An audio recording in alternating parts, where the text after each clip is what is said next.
Hi there again, BookTube, Leanne here, and welcome back to another video. Welcome or welcome back, depending on whether you've been here before. Today I'd like to talk to you about my favourite books of all time, whether it's things I've read recently or things I read a while ago. I just want to let you guys know what kind of things I read here, what I enjoy, and kind of settle you into my channel in a way. So you can kind of share with me which of these books you've loved and all that kind of stuff as well. So let's crack on straight into that and I will show you some of my favourite books. So if any of you are familiar with my channel, you will probably know from like me talking at any point recently that this is currently one of my favourite books of all time. This year I read Gideon for the first time in January and I just fell in love with it. Gideon the Ninth by Tamsin Muir just blew me away. It was the first book I read this year and it was a wonderful, wonderful start. And then I read a whole bunch of other books this year and I missed Gideon, so I reread it again. I think it was in June, either June or July, I think. But yes, I reread this, so I've read this twice this year and I will definitely be rereading it again. Hopefully close to when the third book comes out, I will read this as well as Harrow and then go on to the third book. I'm very, very excited to do so because this is wonderful. This is set in like a sci-fi world, so it's a sci-fi book. And it's like got kind of mystery elements as well as fantasy elements. And it's basically, the tagline is lesbian necromancers in space. Lesbian necromancers explore a haunted gothic palace in space. Which is kind of true, kind of not true. Gideon is a lesbian. Harrow is, but like it's complicated with Harrow. Let's just say that. So yeah, they went into space in the first book, but they landed on a planet and stayed there most of the way through. So, or yeah, the biggest part of the book is set on a planet. So I wouldn't say it's very spacey. You'd have to move on to Harrow for it to be very spacey. But it's definitely worth the read. It can be confusing at times, but it's fun to kind of guess at what's going on and all that kind of good stuff and wonder where they're supposed to go and what they're supposed to do, and it's really cool to read, and the characters are just so close to my heart and so wonderful. I highly recommend this to anybody who likes sci-fi, especially like from the second book. It's very sci-fi. People who kind of are more used to fantasy, I guess, and are wanting to explore sci-fi a little, this kind of might be more in your comfort zone. But then maybe you read some more sci-fi before getting into book two because it can be kind of confusing. But don't let the confusingness put you off because it's well worth it. Because the way the story goes is just wonderful. Just wonderful. I don't want to say too much because I don't want to spoil things for you, but Gideon is a very sarcastic, very humorous character to follow, and she's kind of the swords person to a necromancer.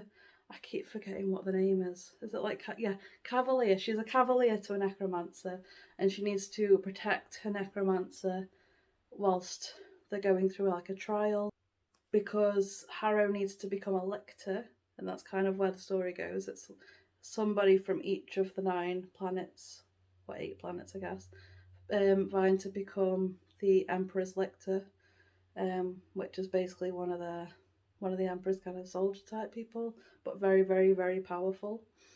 So that's what the story's about, and it's just great. I highly recommend. Anyway, I'm gonna stop gushing about Gideon and move on to my next favourite. I thought I would remain in the realm of sci-fi to move on to my next one of the next books that I really love, and that's the Illuminati Files. All of these books by Amy Kaufman and Jay Kristoff. So these are written in like a mixed media kind of format. So we have like different text pages and like, yeah, these kinds of pages. Some have got images, and yeah, it's so cool to read this. And even though they look like thickish books, you read these super quick. I'm pretty sure I just sat and read this in one sitting before I was a mum. Let's just get that across. Before I was a mum. I don't think I could do that now. But yeah, I adored this format. I'd never interacted with anything like this before, and it was just so fun to read. Not only the format, but the story itself. The AI character in these books is just fantastic to see into, because you kind of see him becoming like his own thing away from people, and it's really cool to see that aspect of it and see like people interacting with him as well, and like kind of the AI's emotions and how he sees emotions. It's really cool, and I just love AI stories apparently. So yeah, Illuminate was well cool. So I don't think I've got any more sci-fi, so I'll move into some like children middle grade type books. So another book I love, which I read post, I think it was after I started uni, but my partner introduced them to me, and that's A Series of Unfortunate Events. This is The Bad Beginning by Lemony Snicket. These books are just so fun to read because the author can be so sarcastic sometimes. He kind of jokes about you shouldn't read this book because it's just depressing, but it's just so fun to get into and follow these children where everything that can happen that's bad will happen. And yeah, it's basically about Count Olaf. You've probably seen the movie or the series or both, but Count Olaf is like a distant family member, and their parents have died, and he's now got to take care of them, and he just wants their fortune and treats the children really badly. And there's like 13, I think, of these books, and they're all relatively small ish and quick reads. But it's just so much fun to see them trying to get away from him and him trying to pursue them and all the different kind of tricks he pulls to do that. It's lots of fun, and I highly recommend this too. The other children's books I want to show that probably go well together because they're by the same author, and that's Roald Dahl's Charlie and the Chocolate Factory and Matilda. These are probably the best two I've ever read. I love Matilda because it's a little girl who loves reading, and her parents don't like her being different from everybody else, because she likes to read and not watch TV or play or whatever, and her parents just don't like the way she is, um, and so that's her trying to become like her own person, even if her family doesn't like it.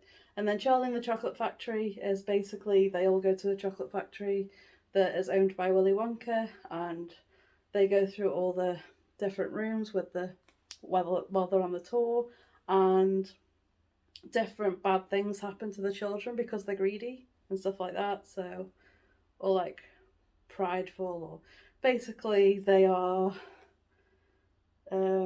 they misbehave some way in the factory and they're punished for it, and it's just funny. I mean, in real life, it'd probably be quite horrible and gruesome what happens to them, but with it being in a world where they're not going to die from these punishments, it's not as bad. And you kind of see them get their comeuppance and all that kind of stuff because they're quite bratty. But yeah, I think most people know what these are about, so I'm not going to go on for too long. But these are definitely my two favourite Roald Dahl books. The only other middle grade I'm going to mention here is probably Howl's Moving Castle. I read this recently. I'll insert a picture here because I borrowed it from the library, and I do want to buy it at some point. But Howl's Moving Castle is a absolutely wonderful, heartwarming, gripping story about a girl called Sophie who gets cursed and transformed into an old lady. And I did a review video on this recently, so you can go ahead and watch that if you want more detail. But it's about a girl called Sophie. She gets cursed into being an old lady, and she's trying to find out how she can reverse the curse because the Wicked Witch of the Waste has put it on her, and now she wants her life back. But it's just so wonderful because she doesn't act like it's the big be all end all. It's going to end the world because she's been cursed. Like, she still lives as herself, and being an old lady kind of even makes her a bit more confident to do everything that she might want to do. So it's so lovely to just follow her character and meet the characters that are in the book. I don't want to give away too much, but it's just, I highly recommend it. It's so heartwarming and lovely. But yeah, that's the last children's book or middle grade book I'm going to mention. Moving on, the rest are probably. Oh no, there's one that isn't fantasy. I'll get to that first. So before I jump into the fantasy section, I just want to mention Heartstopper. I have volumes 1 to 4, which are the only ones that are out so far. But these are like the rare contemporary thing that I'm going to like. But they're comic form and it's just fluffy and nice to follow. And it's just another heartwarming, lovely story. It's about Nick and Charlie who go to school together and meet for the first time. And Charlie's gay. Nick is, he thinks he's straight, but then he realizes and needs to come out as bisexual because it's basically these two falling in love. And it's so cute and nice. There are some trigger warnings towards like homophobia and stuff like that and mental health, like eating disorders, like later in the series, I guess. But it's just so lovely, and I love these books. I would highly recommend them. Yeah, it's following like a whole bunch of LGBTQ characters, and they're just all so wonderful. It's a very character driven series, and I'm a very character driven reader, so that's why I love it so much. And it just holds onto your heart and keeps you inside it at all times. So I definitely will reread these over and over and over again.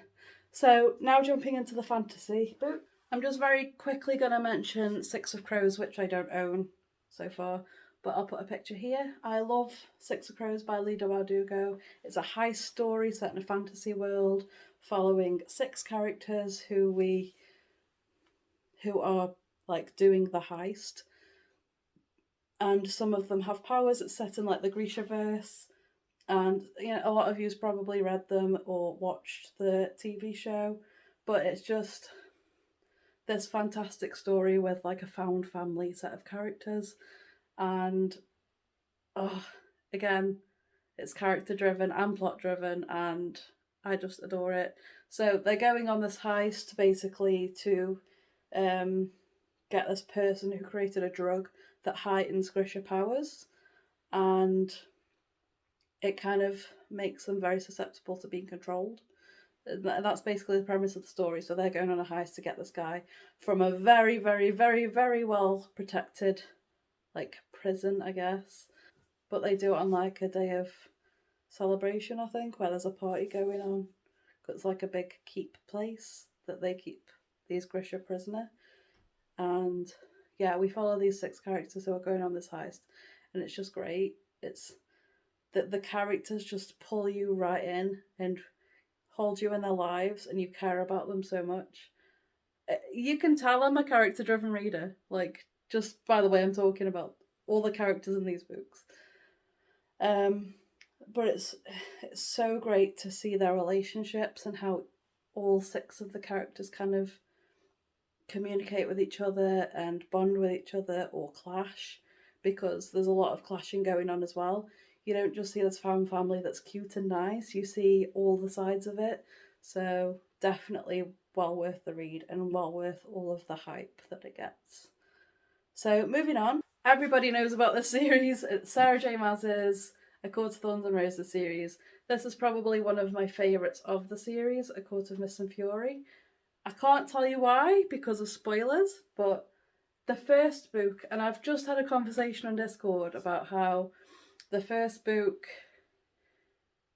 like you read the first book and then like I tend to read the first book, and if I don't like it, I drop it. But I did like the first book enough for me to pick up the second, and I'm so glad that I did because the rest of the series is wonderful. And it's one of those times where when I read the first book again, I cringe so hard because the things that are taking place just don't click in my mind the way everything takes place in the following books. So this is one of the few where the first book ain't great. Well, the first book isn't great, but the rest are. And I continued on, and this was wonderful. So we're following Feyre, a human girl who gets captured by the Fae because she killed one of theirs, and that's her punishment. She has to go into the Fae realm and leave her human life behind. And yeah, it's a love story basically. It's very nice and cute and all that kind of stuff. And she's kind of you're learning along with Feyre about the Fae realm because she knows as much as us basically, which is not much at all. So I don't recommend it to everybody, but if you like romance, like fantasy romance, and all that kind of stuff, and a bit of smut, then it's probably for you. So moving on to I suppose it's still kind of sci-fi, so I kind of missed this one, but it's more dystopia specific, but that's Scythe by Neil Shusterman. I adored this when I read it. It is set in a world where you can't die, and the only way you can die is if a scythe decides to glean you, which is to kill you forever. So you can live for hundreds and hundreds and hundreds of years. You can rejuvenate yourself to be young again, and the only time you're going to die is if you're pointed out by a scythe and they say it's your turn, and that's it. So that's the world they live in, and we follow two characters who are training to become scythes, and basically they are under the same tutor, and only one of them will actually get to be a scythe by the end of it. So that's what this book is, and then obviously the rest of the series is post who gets chosen and all that kind of stuff. So it's all great though. I loved all three books, and it's just so wonderfully written and set in a really, really interesting world with really cool characters. So win-win. Next up, I'm going to mention another thing I read this year that I absolutely adored, and that's Kings of the Wild by Nicholas Eames. This and Bloody Rose were both wonderful 5-star books for me, but absolutely this and Bloody Rose are two of my favourite books of all time. They are fantastic, and I will definitely reread when he brings out his third book. So this follows a gang of mercenaries who are kind of aged, middle-aged. They've got pains in their backs, and they're kind of over all of the merc stuff. But then they go on another mission in their middle age. They're like parents and everything at this point. And we follow that, and it's just such a great premise that I had to read it. It's also got lots of pop culture references and 80s music references, so if you like all that too, then I highly recommend it. It's just such great fun to follow this kind of premise because it's just crazy to think about. And yeah, they're very famous as well, so it's like you're following a famous group of mercs that are kind of past the heyday. It's great. So highly recommend this too. So I'm coming up to my last couple of books now, and I have to mention this because it introduced me to fantasy as a genre, and it brought me into the fantasy book world. So don't hate me, because I do actually really love this series, and that is the Sword of Truth series by Terry Goodkind. This is my favourite book in the series, Faith of the Fallen. But this brought me into the fantasy realm, so yes, I'm very, very thankful to this series for doing that for me. I've reread these books over and over and over again, and I love them. I love them still.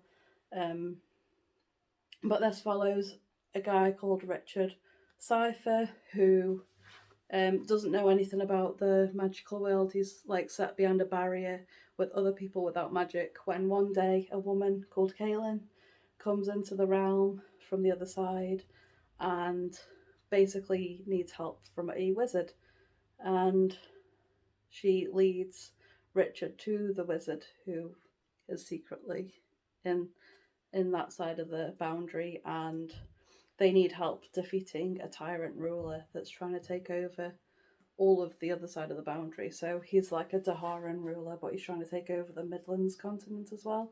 So that's basically what this story's about, is Richard finding out that he's this chosen one called the Seeker.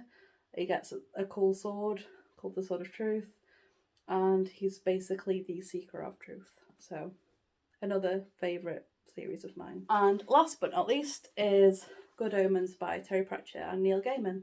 I have read this book over and over and over again. It's set in a world where the Christ and the Antichrist have both been born, but they've been switched at birth, and there's the two main characters are a angel and a demon. The angel is called Aziraphale, and the demon is called Crowley, and they are kind of friends. So it's really cool to follow an angel and demon being friends with one another, and they're both having to try and figure out what happened with the Christ and Antichrist and why things are going weirdly in the world. And they realise that they've been switched and they can't figure out what to do with that. And they've both got to like protect their own and all that kind of stuff. It's just so fun to read and it's so comical. We have Pratchett's death in this, speaking in the big boomy all caps voice and all that kind of good stuff. So it's just so much fun, and I also recommend the show because that's funny too and I love it. But yes, those are a few of my favourite books and the kinds of books you can expect to see on my channel, as well as all the ones you can see behind me. So basically I love fantasy. I've gotten into sci-fi recently. I dabble in other genres every now and again, if they tempt me enough. So I hope you enjoyed this video, and I will see you next time in another video. TTFN, bye bye!